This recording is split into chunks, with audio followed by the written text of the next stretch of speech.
Welcome to the Energy for Life podcast, helping busy women reclaim their energy, innate power, and self-worth. Here is your host, Corona Brady. Welcome back. Welcome to episode 48 of the Energy for Life podcast show, and I am your host, Corona Brady. And a very happy new year to you. I hope that you've had a beautiful Christmas and are ready for an incredible 2019. Today, I'm bringing a recent podcast interview I did with the lovely Emma Franklin back in December, just last month, from the Beautiful Business Academy.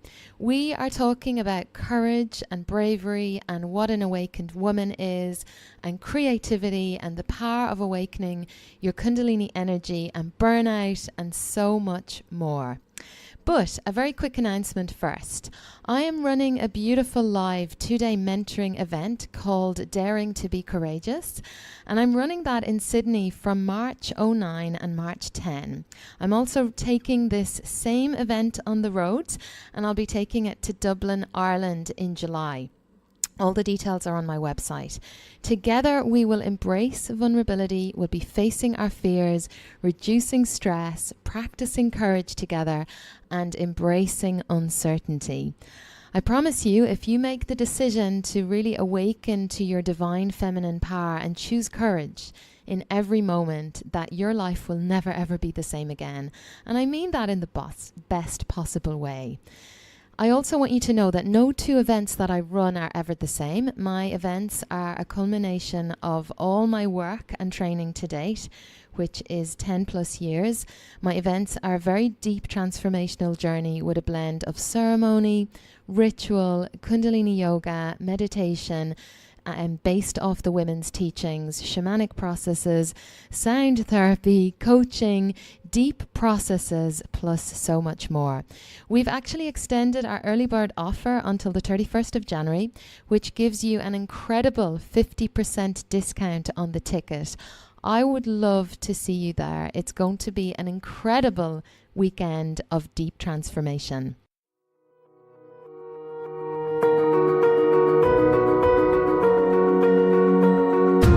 Welcome to the Creativity Conversation with me, Emma Franklin Bell. This podcast features solo shows, mini lessons, and insightful interviews focused on creativity, ideas, and the imagination. Get inspired to grow your business and enhance your life by unlocking your creative power. You can also find out more about episodes, guests, and topics discussed over at thebeautifulbusinessacademy.com. Now come join me for another creativity conversation. Hello, lovely listeners. I'm so excited to bring this episode to you with the fabulous Corona Brady, who is really known for her work around self-care, energy, Kundalini, courage, and awakened women. So I wanted to bring Corona on the show because this is something that is so important for us women in business. Burnout is so common and managing our energy is so important. So this interview is really interesting and covers a lot of things, so I'm sure you'll enjoy it. But I'll just give you a further background bio of Corona so you know what she's all about. So here we go. Corona takes busy professional women from burnout and overwhelm to energetic, joyful lives in 8 weeks or less. She supports and empowers women via her online programs, one-to-one mentoring, and transformative live events and retreats. Corona is the founder and CEO of Energy for Life Academy, where she takes busy professional women from burnout and overwhelm to energetic, joyful lives. She has trained in the field of life coaching for women with a speciality in mind detox therapy and the transformative power and technology of Kundalini yoga. She's humbled, honoured, deeply passionate and dedicated to transforming women's lives. She's been supporting and working with women for close to a decade and has coached thousands of women from all over the world from all walks of life. She specialises in showing women exactly how to reclaim their energy innate power and their self-worth in order to fulfill their life dreams faster than they ever thought was possible. And she supports women through major change and transitions in their life. Corona is the host of the Energy for Life podcast show, and her work has been featured in publications such as Cosmopolitan magazine, Nature and Health magazine, and more recently on the Insight Timer meditation app. And she's also appeared on Channel 9 and Radio PBA 95.8. So she really is equipped to be talking about this very important area and very important space for women in business. Enjoy the episode. Hey Corona, how are you? I'm great, Emma. Thank you so much for having me here today. I'm excited. Oh, fantastic. Yeah, it's so exciting to have you on the show to really dive in and talk about all of these elements for women in business and in life, that I think are really, really critical for them to be thinking about and working through. So, but before we dive into all the juicy bits, I'd love to just have you give us a bit of background. I mean, I've mentioned some things in the bio there, but a little bit of background in your words as to your journey to where you are doing what you're doing now. Absolutely, I'd love to. So I work with women, and I'm the founder of a program, the Academy. It's called the Energy for Life Academy, and that's an online group coaching program where I really teach women how to reclaim their energy, their innate power, and their self-worth. So I work with a lot of really busy professional women who are just burnt out, they're overwhelmed, they're time poor, and they're really caught in that fight flight. And I also support women who are just navigating major change, transition, and often crisis in their life. And I'm so passionate about supporting womankind, and I really feel very, very blessed to have coached hundreds of women now from all over the world and helping them really transform their lives. But, that actually wasn't always the case for me because I've got an interesting background actually. My background is corporate banking, would you believe? And I spent probably close to 12 years climbing the corporate ladder, and without really ever kind of understanding or having any words for it. I suppose you could say I was that little girl who kind of grew up to be a woman, just very unconsciously pursuing this very masculine brand of strength. So, growing up as a little girl in Ireland, I was very, very sensitive, and I had this ability to really tune into people's feelings and into the thoughts of those around me. But that ended up kind of being a curse rather than a blessing. And if anything, from a really young age, I really learned, my body learned lessons in just pushing and forcing and resisting and suppressing and doing and hardening and constricting. But if I look back on my earlier life, I think I always had an interest in healing. And I think I always knew deep down that eventually one day I'd end up in this area of work that I'm in. But I got caught up on that kind of corporate ladder, just climbing it for years. And I think really underneath all of that, if I kind of reflect back on those years, I think what I was actually trying to do was I was trying to prove to myself that I could be someone. Like I had this kind of belief or this thought that was just running in the back of my head.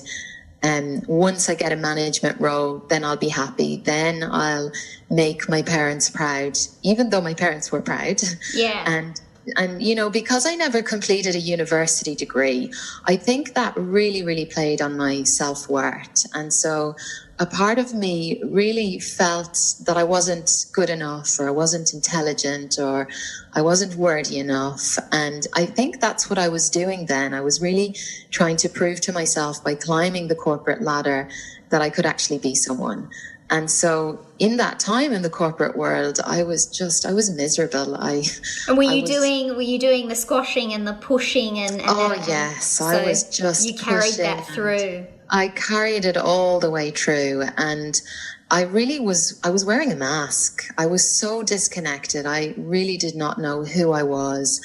I was just really caught up in a lot of self-loathing and putting on this mask, to the world.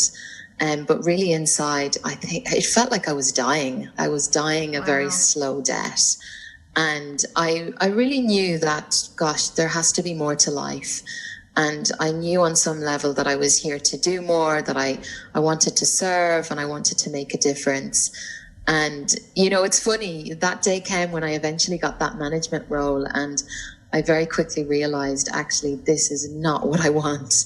This is not the life I wanted, because I was just stressed out all the time. I was worn out. I was depleted. I was severely depressed. I was anxious. And I was just caught up in a lot of those kind of numbing behaviors, like those crutches to really numb myself, like using alcohol and going out and, using food, going shopping. And did other people around you recognize that you were anxious and sort of stressed to the max? No, because I was so good at putting this mask on. Right. I don't think anybody would have noticed that within me.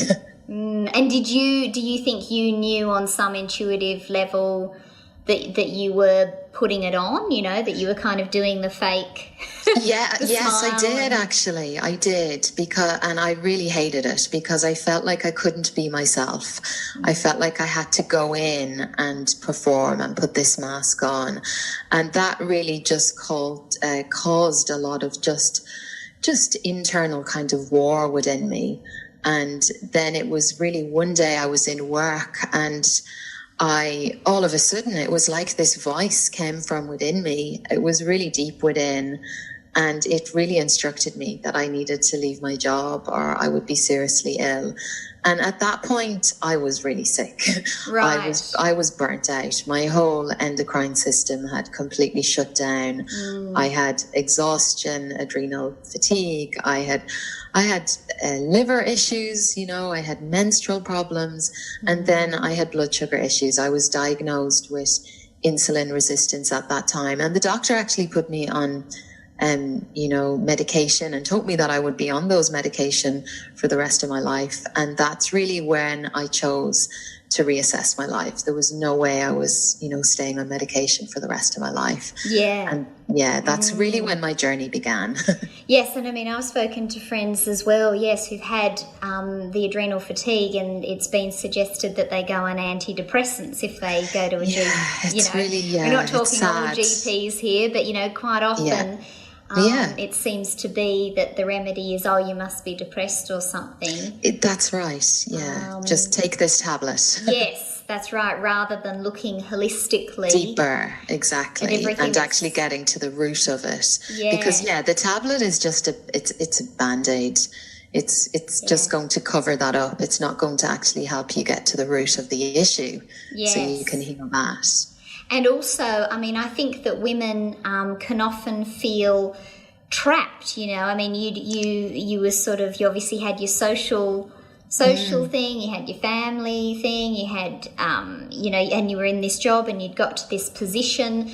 So it can sort of be so challenging for people to sort of work out actually what to do when they feel trapped, but they know they have to get out. So how did you deal with that? It can be so overwhelming. Yeah. It can, and especially if you're in a space of like utter disconnection, it can be so overwhelming, because it's like, well, where do I even begin? Where do I start? And, you go on the internet and there's so much information. So, that in itself can be so overwhelming. Yes. And so, in terms of the burnout, this is becoming something that we're talking about in conversation so much for women in business. And also mothers. Actually, my naturopath said to me, she sees an incredible number of women who are mums, with several children, and this burnout. I mean, what do you think the signs are of this burnout thing? What are the signs? Yeah, what are some of those kind of telltale signs? Yeah. So if you really kind of break burnout down, really underneath that is like chronic stress. And it's actually stress over this very extended period of time. And what happens is it becomes very dangerous if you ignore it and you leave it unchecked. Because what can happen is it can really wreak havoc on your physical health, but not just your physical health, your mental health.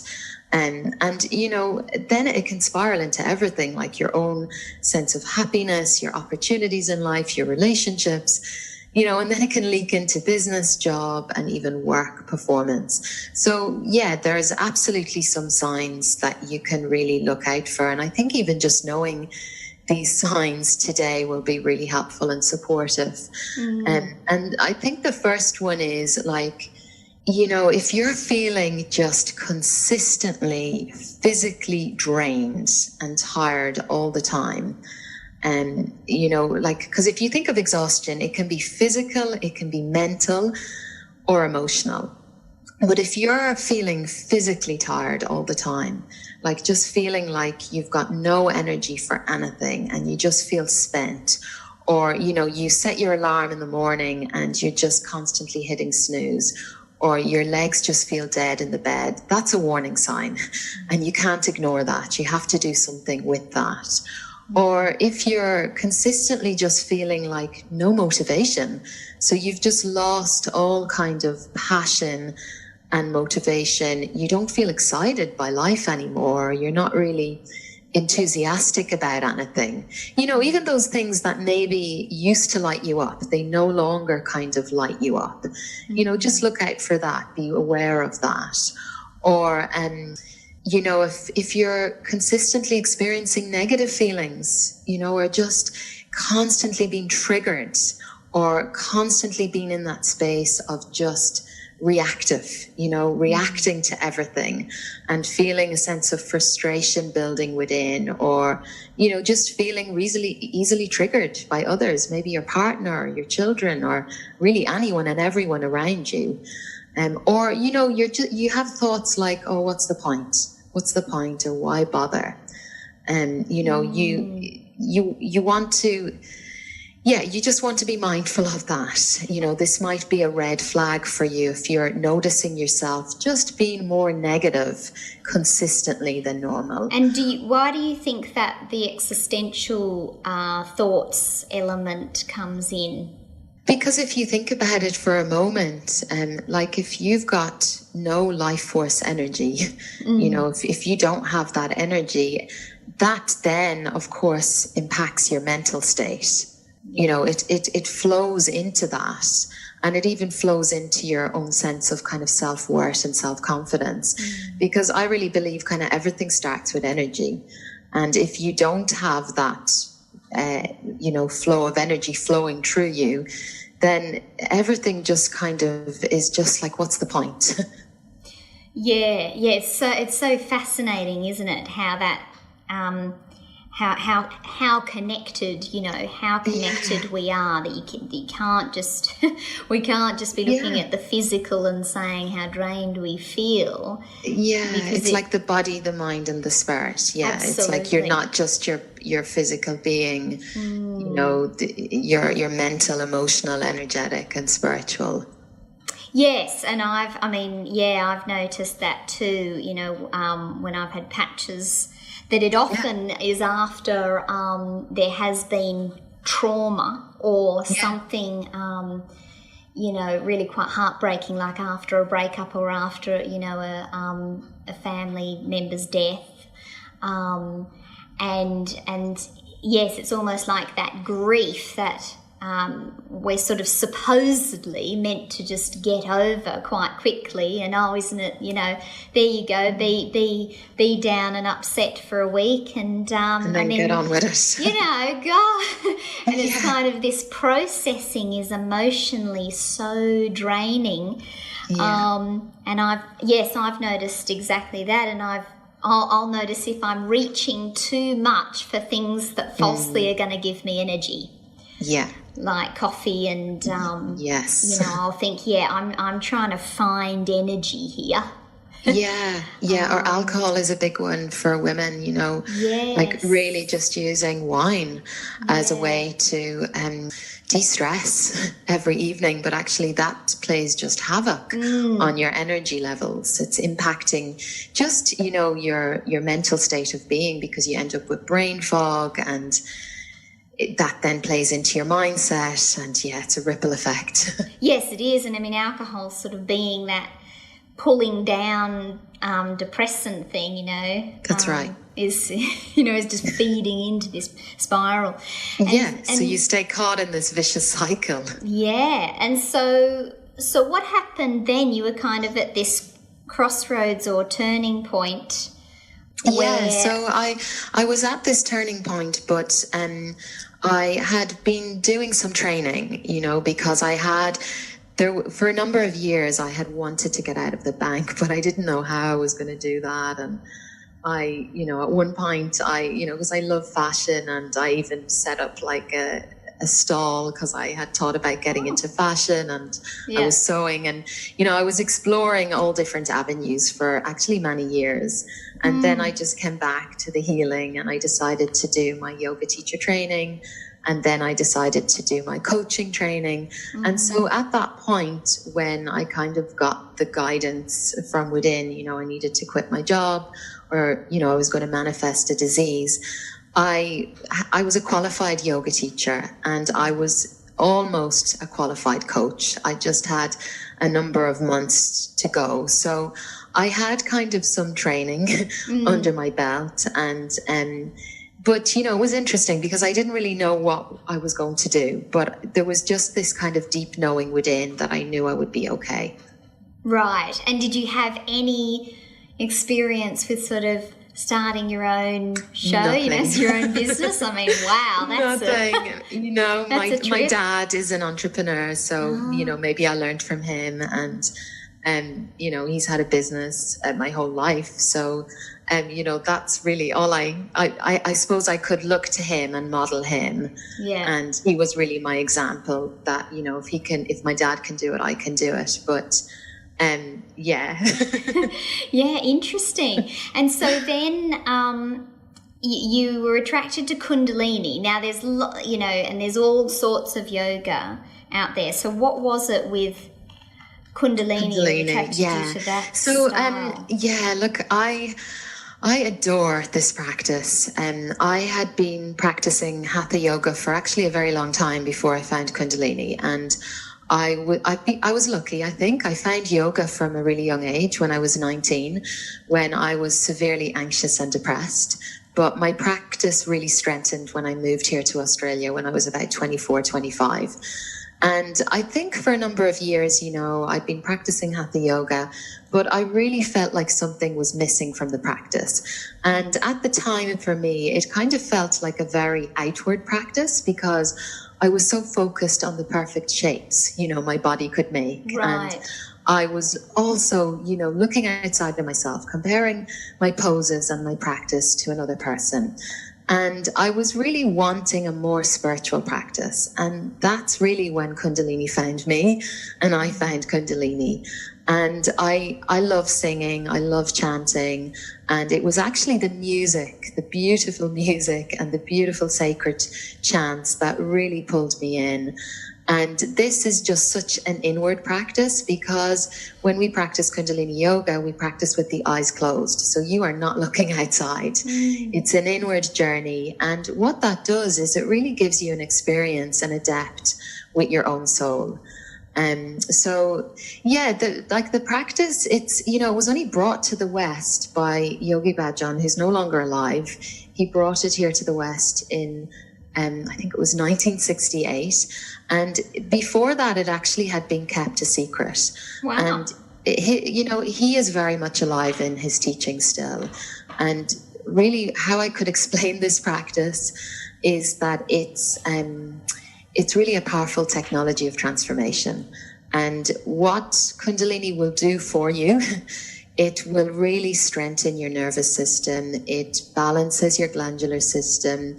It helps you release anxiety, fear, worry. It relieves depression and any subconscious blocks that might be actually keeping you stuck or holding you back in your life. But most importantly, when you practice this practice, it starts to really awaken the Kundalini energy, which is the creative life force. Everyone has this energy. It's within you, but most people don't even know about it. And for many people, they are walking around with this energy dormant and they never tap into it. And that is a tragedy, because when you awaken that, what happens is you're awakening your creative life force, which is your birthright, and it's your potential within you. And then you can use that energy as a positive advantage in your life. So when you awaken that energy, you get so much creative life force. So think of that. You get a lot of creative ideas, insights, inspiration. And, for women in business, you can really use this as a positive advantage to be of service to others and to create beautiful products and services for your clientele. And I've read about the Kundalini awakening. I think I read it in Rebecca Campbell's book and mentioned in other places, about it kind of almost rising up. Yes. Is that, you've obviously experienced that feeling. Yeah. And, I think the best way to just really explain that is like when you start to awaken that energy within you, you just start showing up more as yourself. You start really showing up as your authentic, full self. And that's who you're birthing out into the world. And you're just really living with more awareness. You're living an awake life. You're living with consciousness. And I think that's really what happens when the energy awakens within you. And do you think that people can experience that kind of feeling and that awakening, if you like, without doing Kundalini? Like if they didn't even know what Kundalini was, or anything. Do you think that people absolutely. are experiencing that? Yes, I think a lot of creatives are. Maybe a lot of artists and creatives definitely are feeling that on some level. Anyone that creates anything might be tapping into that already, but it's the practice is just going to really help you amplify that.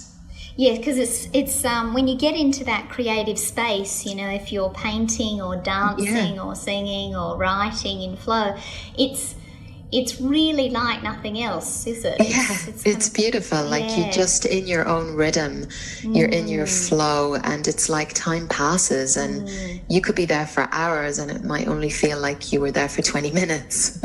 Yes, and it's sort of, if you're creative and you're creative in your work, and a lot of women are, if they're running their own businesses that are sort of meaningful and doing their life's work, it's kind of unimaginable to us that we wouldn't be tapping into our creativity. But people aren't, they are out there not tapping into their creativity.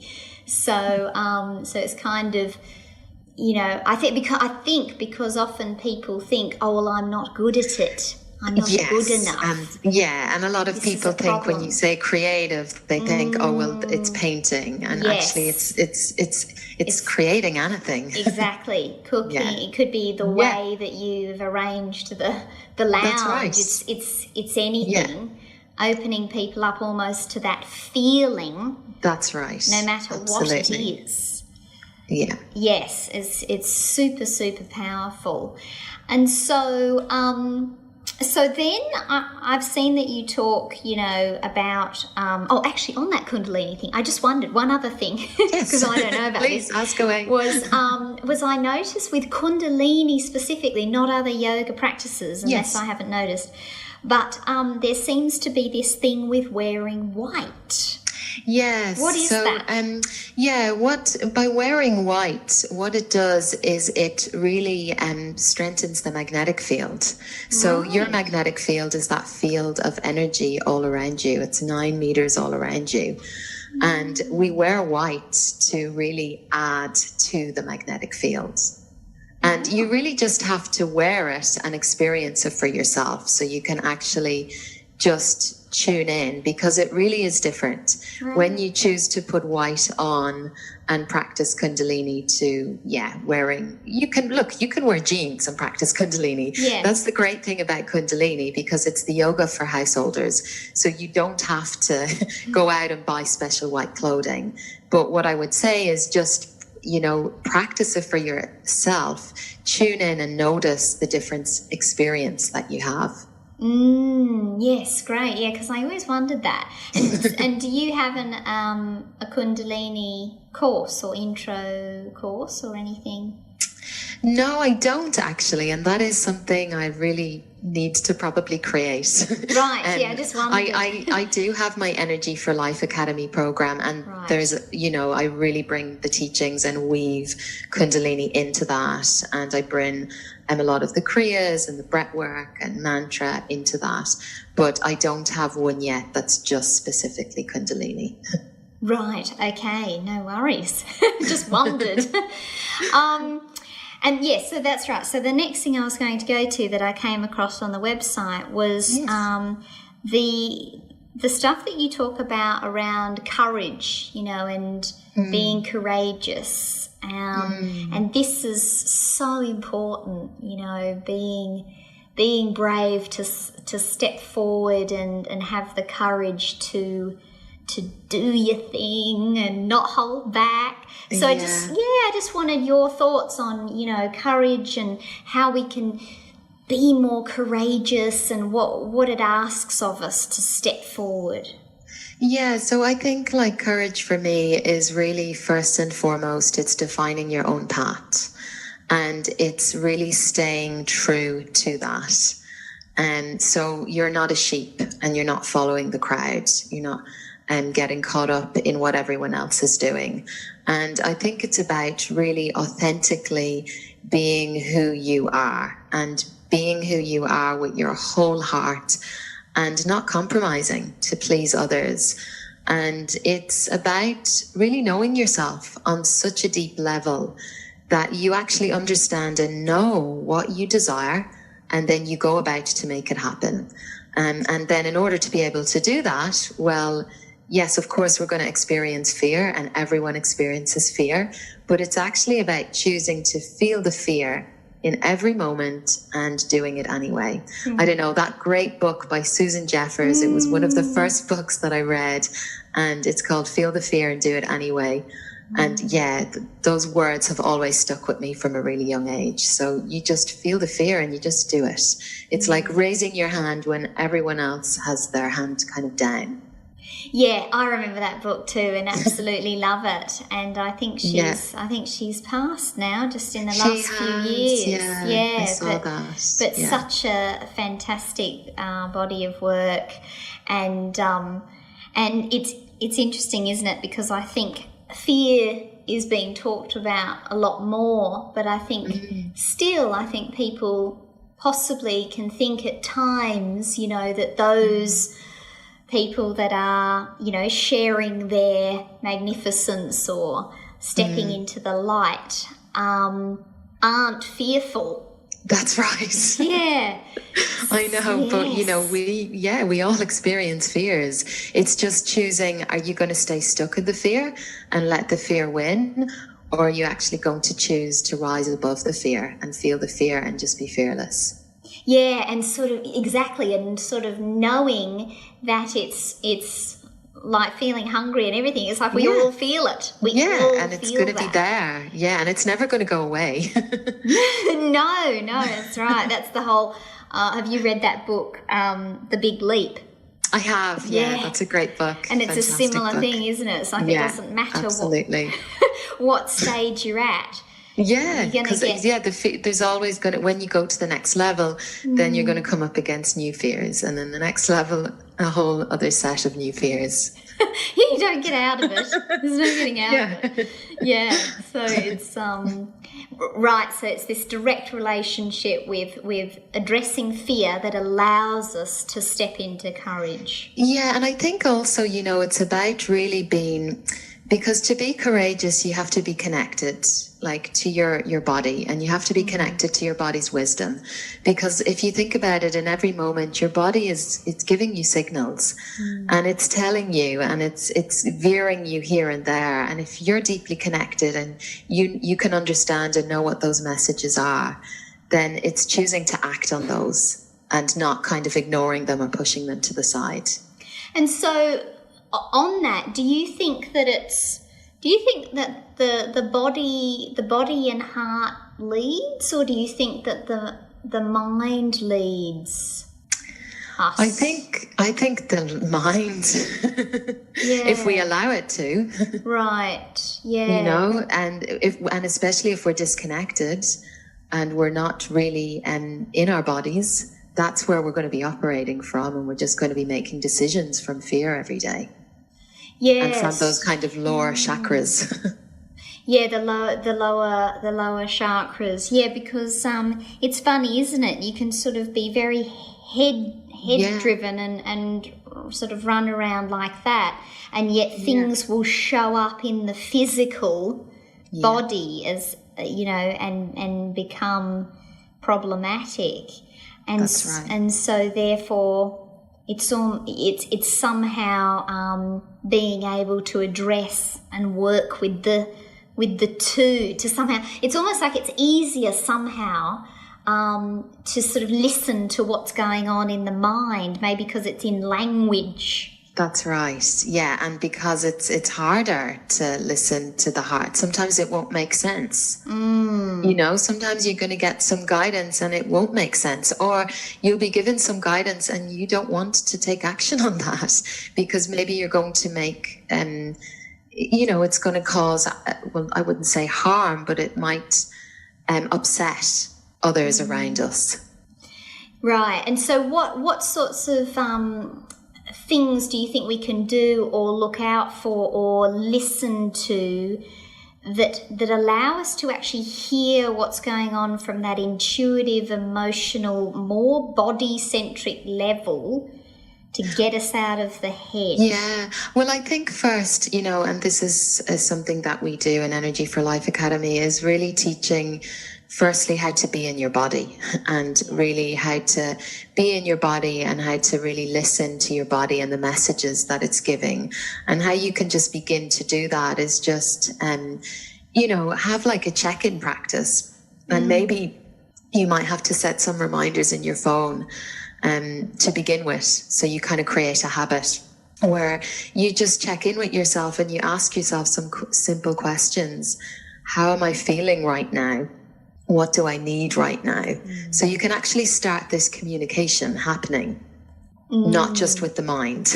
You can start actually communicating with the body. Yes. So you think you can do that through asking questions? Yes. And journaling. Yeah.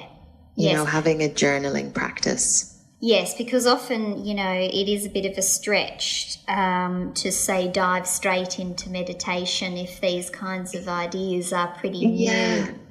If they're new ideas, to sort of say, all right, now sit there for an hour and meditate. Yeah, and that's not going to be easy. No. For someone that spends a lot of time in their head. And even 5 minutes won't be easy for someone who spends a lot of time in their head. So it's kind of just starting like baby steps. Yes. And I wonder whether there's certain points that allow us sort of caught unawares almost, where we are more in the body, like when we first wake up or when we're on a walk, like because that, like where those times where we don't realize, but for whatever reason we are actually just more in the body, in the shower. Do you think? Yes, absolutely. I think first thing in the morning is really important, and I think it's really important if you want to start that relationship with yourself, that you're incorporating rituals, that you're actually starting each day with yourself. You're actually tuning in, connecting, And look, it doesn't need to be an hour. It doesn't need to be 2 hours. It is what it is. You know, it can be 10 minutes. It can be 20 minutes. But it's really important to start each day with yourself, because that's the only way that you can begin to create a relationship with yourself and your body. Yes. And have you found that every sort of pivotal decision that you've made in business or life is because you've done this tuning in practice? Absolutely, yeah, absolutely. Like, I've made some huge decisions this year, and it's all been from that space. It's all been from just, you know, really listening to my body and just acting on the guidance. Right. And do you find that you have to do it for a continued amount of time, or do you get the answer in one tuning in moment, or do you have to kind of recheck in over? You really have to check in, because and you know, you might hear that and you might have heard that message before. And so you know, and especially if it's a big message, you want to make sure then that you're making that from the right space. So it's, you know, really practicing that. Yes, and continue. Because I did wonder, you know, if we needed to, continue that. Otherwise, you could almost be a bit sort of too impulsive sometimes. If you think, yes, that's it. Yeah. You know, so it's checking. Yeah. And then, you know, maybe journaling on that. So if you do get some guidance, then it's bringing that to your journal and going deeper in your journal with that. Yes. And I think also too, not only with key sorts of questions to do with decision making, but also, as you know, as we were talking about at the top of the podcast, also the energy. You know, how am I feeling energy wise? Yes. Yeah. This is a great tip for just, you know, recognizing burnout. If you're actually feeling, you know, gosh, I am tired and I've been tired all year, just something that you can start to do is, like, at the beginning of each day, rate your energy on a scale of 1 to 10. And, you know, do that for 7 days just to begin to notice, like, where are you sitting on that scale most days? Yeah, that's such a great one, and such an easy practice. And it's an easy practice, Yeah, I think it's incorporating these easy practices. Yes, keeping it simple. That's so important, because it has to be simple. Yes. If it's not simple, we're not going to do it. No, absolutely not. We don't need any more complications. No, and it seems like it's just going more and more that way. When I think about, you know, what I used to do delivery-wise with people, compared to sort of breaking it down now into sort of smaller, more simple, achievable pieces. Absolutely. Rather than masses of stuff, you know. Yeah. So, okay, so tell us about, you know, being an awakened woman, because this is another piece of your work and your practice. Yes. What is that? You know, we've been burnt out, and then we listen in. You know, what is this desirable awakened woman? Well, that is the journey, though, because that's the journey I take the women on, because they come to me and they're just totally burnt out, and they're not really living, and they're just existing, and they're going through the motions, and they're not really participating in life. So the first step is actually getting them back into life again. And then the next step, if they want to keep going, you know, and who doesn't want to keep growing and evolving, is then about becoming an awakened woman. And an awakened woman, to me, is awake. She's aware, and she's really living a very deliberate, conscious life. She's really in touch with her body. She's in touch with her intuition, and she's actually allowing that to guide her decisions. And she really owns and she celebrates her feminine sexual power. She chooses to feel fear, but she does it anyway. And what else is an awakened woman? She's aware of her triggers. So she knows her triggers, she knows her wounds, and she chooses really wisely in every moment on how she is going to respond, rather than just being reactive to everything and everyone. And she just no longer listens to her old BS stories and excuses. Yes, you know, we have to get rid of those BS stories. Yeah, she is so committed to her personal growth journey, and she's not afraid to release, shed, and let go of whoever is no longer aligned with her onward journey. And she also recognizes her mistakes. She has the courage to, say I'm sorry when she's sorry. But most importantly, she is a woman that is in harmony, and she lives with her cyclic nature and the cyclic nature of the moon and the seasons. And that's how her life then, she's just living in harmony. I love that. And I love the where you talked about the feminine, the sexual feminine energy. That's the Kundalini. All right, so that's the Kundalini. That's that sexual energy. That's the creative life force energy, the feminine energy. Right. And so that's and what does that stepping into that feminine, because I think a lot of us, we can fall into, being in the masculine, especially in business. Yeah, and just pushing and forcing. That's right, and feeling that that's what we have to do to actually and it's not really acting from our intuition. So, bringing more of kind of the intuition into the business and letting that kind of become your guide. And, a big one for women, and this is a big practice that I have the Awakened Women do, is actually learning about your cycle, your menstrual cycle that we move through as women every month. And, there's 4 seasons inside that. And just like the seasons in nature, you've got spring, summer, winter, and autumn. And we move through that every single month, month in, month out. And we wax and wane like the moon. And we're not meant to stay the same every day. We're actually meant to be up and down. But it's actually really using those kind of peaks of energy, noticing where they are in your cycle, and then using that to run your business.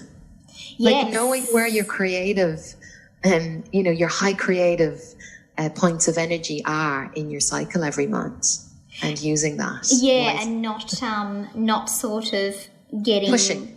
Yeah, or getting frustrated and down on yourself that you're not like you were 2 weeks ago. Exactly. Yeah, and so in terms of fatigue elements then, would you say that's in the autumn or the winter kind of time? Well, like if you think of, so the winter is like basically... it's the couple of days just before bleed time. So it's normally like 2 to 3 days before you bleed. And then you go into your red tent when your bleed starts. Yeah. And, this is what was done back in the day. And this is what we should be practicing now as women. And look, I know that it's impossible to do that when you've got children and all sorts of things. But it's just lining up your life in a way where you maybe take it a little bit slower during that time.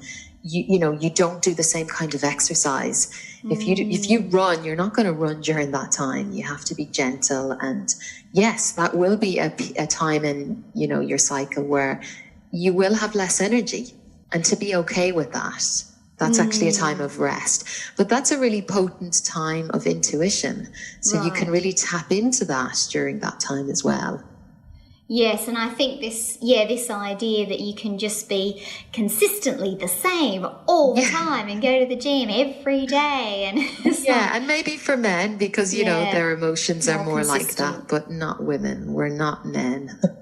No, and that's why I think that's the other thing that's the beautiful thing about having your own business. Yeah. Because you can shape that's it. Exactly right. It's perfect, It's perfect because, this kind of push corporate sort of expectations of always on. And look, I did that for a period of time, even inside my business, because that was the only way I knew how to operate. And I probably did that for the first couple of years in business, and I did burn myself out, because I thought I had to bring that energy because that's all I knew. Yes, and I think that's why, I felt very burnt out at the beginning of this year, because I think last year I had been like, it's all got to be on. Yeah. And then you wake up and you think something's not working, and then you change your ways and you realise that your business is doing, 3 times better than it was when you were all when you're working. I find like this year I have worked less and less, and my business is just it's doing incredible. better. Yeah, it's really incredible, but it's quite a scary step. It is. It's a huge scary step, because if that's the only way you've known.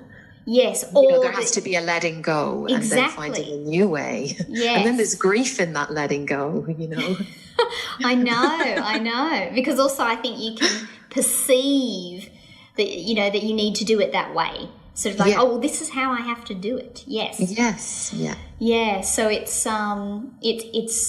truly fascinating. And what do you think are, say, when people are moving through from, say, burnt to a crisp, burnt out, frazzled in the, what does Anne of Green Gables say? I was in the depths of despair, Yeah. If you're down in that, then you're moving through. In the dark, kind of. In the dark, then you're becoming more courageous, then you're moving through to Awakened Woman. What do you think are those pivotal points during that time where, that often come up, where you say really need to keep the faith during that hero's journey almost? Yeah, well, it is a hero's journey. It absolutely is. Heroine's journey. Yeah. Gosh, I was on my own even this year. So I know what parts of that journey can feel like. And there is a descent. Yes. And, the descent is really when you feel like you're in a forest and it's a dark forest and you're just wandering around. And it's this huge point of transition, because there's things in your life that you're letting go of, and you're kind of birthing into a new you, but you haven't found that yet. And so you're kind of in this kind of in-between point.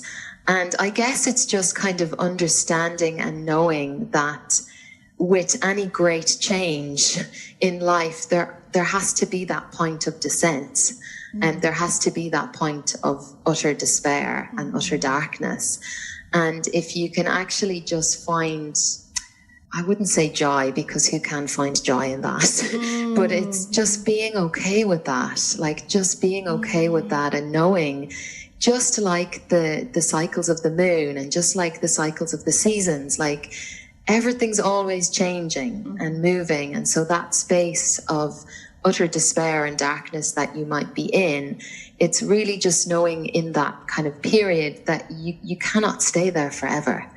It's, you will not stay there forever. Yeah. And to be okay with that, and actually, also being okay with that in a transition, we often don't know what the next step is going to be.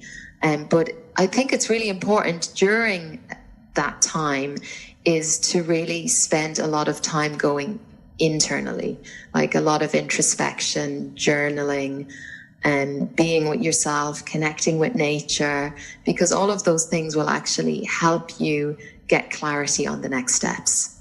Yes, yeah, I couldn't agree more. And I think also I would say that because life is so evolving and a movable feast and cyclical and all of that, that even when we feel that we've moved through and we're feeling more awakened and we're there, it's also having the sense of the internal resourcefulness and resilience that it will change and it's a dynamic thing, and that we may drop again, and we probably will.